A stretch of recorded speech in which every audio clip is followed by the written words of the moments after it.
So gaming monitors are getting really affordable and affordable monitors are getting really good. In terms of value in what you get, us gamers are really starting to get huge amounts of value for less and less money. And today I have this new monitor coming from Pixio based out of California, and needless to say, I'm actually rather impressed. With HDR capabilities up to 165Hz refresh rate, 1 millisecond response time, and 65 watts power delivery, this monitor really pushes an insane value. I'm really starting to realize you don't need to dish out a huge amount of cash for a really good gaming experience, and coming in at about $400, it really does a great job. So here's a review of the Pixio PXC348C from someone who does creative work, PC gaming, and console gaming. And if you're new here, thanks for stopping by. On this channel, I talk about gaming, tech, and a few things in between, so if you dig the video, be sure to like and subscribe. If you don't, you're gonna catch a cold next week. Alright, so starting with ports, since you probably want to know what you can connect this to, you have two HDMI 2.0 ports, which is what I'll be using to connect my PlayStation 5. There's a DisplayPort 1.4, which I'll be using for my gaming PC. There's a headphone jack for audio out if you do need it for a pair of headphones or speakers.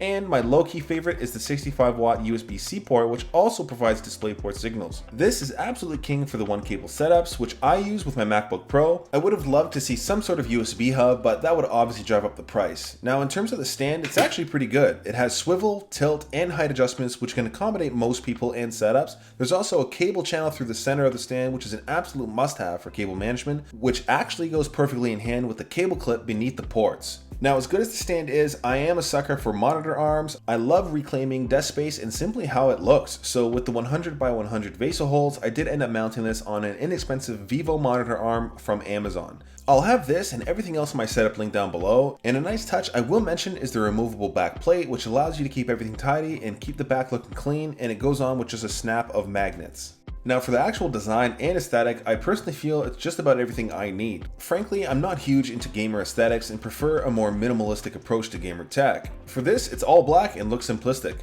The monitor is practically bezel-less as well, with minimal Pixio branding on the front end. What I wasn't expecting at this price point was built-in RGBs on the back end.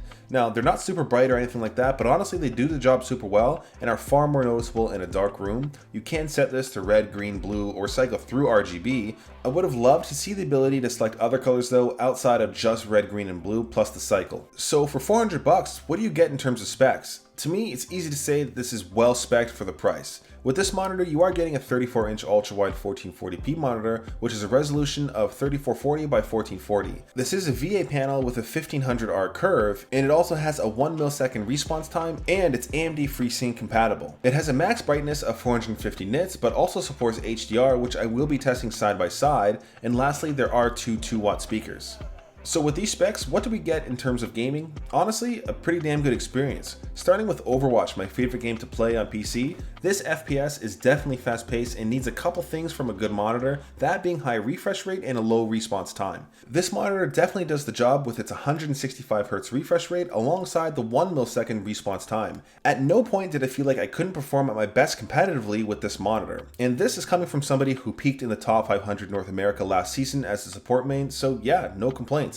If I do want to slow it down though and really take in some good graphics, I turn to my favorite game of all time, which is Red Dead Redemption 2. Straight up, it's a marvel of beauty when it comes to graphics and really shows this monitor actually looks really good. Now, I did mention HDR previously, and while 450 nits brightness won't particularly give the brightest HDR experience, I will say the HDR on this monitor is definitely noticeable and still looks great. I always jump into Cyberpunk 2077 to test out HDR, and really it does a great job. Side by side, this image in God of War Ragnarok shows the HDR versus non-HDR, so it's really up to you if you want to turn it on. And I know ultrawides are primarily meant for PC gaming since they stretch out console games and whatnot, but seriously, it's easy to just swap your consoles to 16:9 aspect ratio through the menus. For myself, I'm using the PlayStation 5 and I've made it so that it's displaying 1440p since it's now supported natively through the console itself. This actually works perfectly with the 120Hz refresh rate as well as HDR. I'm not sure about my gaming PC, but I find HDR most noticeable in console games like God of War Ragnarok and Horizon Forbidden West. And again, you might not be a PC gamer. Maybe you want everything an ultrawide has to offer for your PC, but also still want to enjoy console gaming.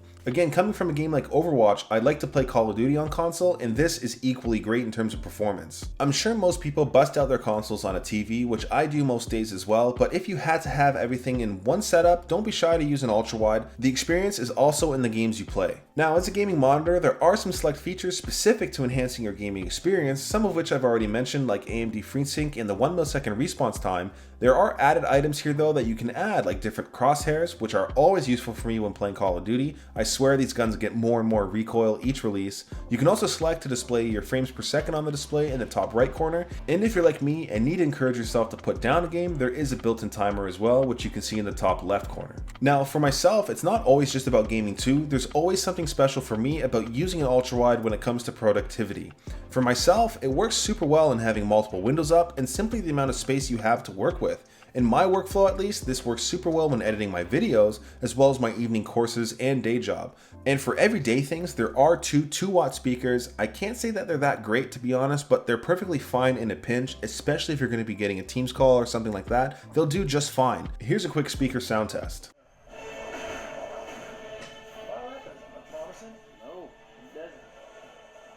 And again, coming down to the display quality, it works well when watching movies and shows. The speakers are there, they're nothing wild, but for myself, I like to use a dual pair of HomePod minis as my speakers, and it gets the job done a little bit better.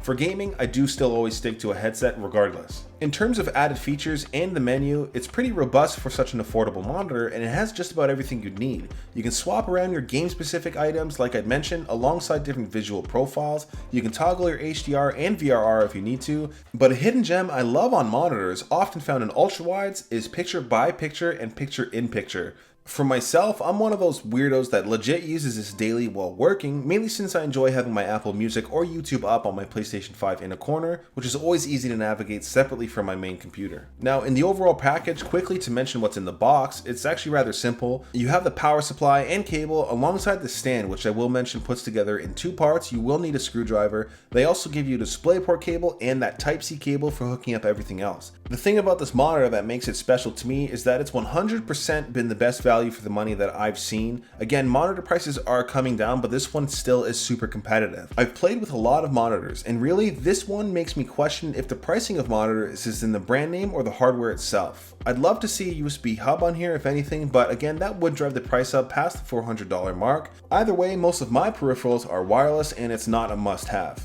Anyways, that's been it. Thanks for watching. Till next time.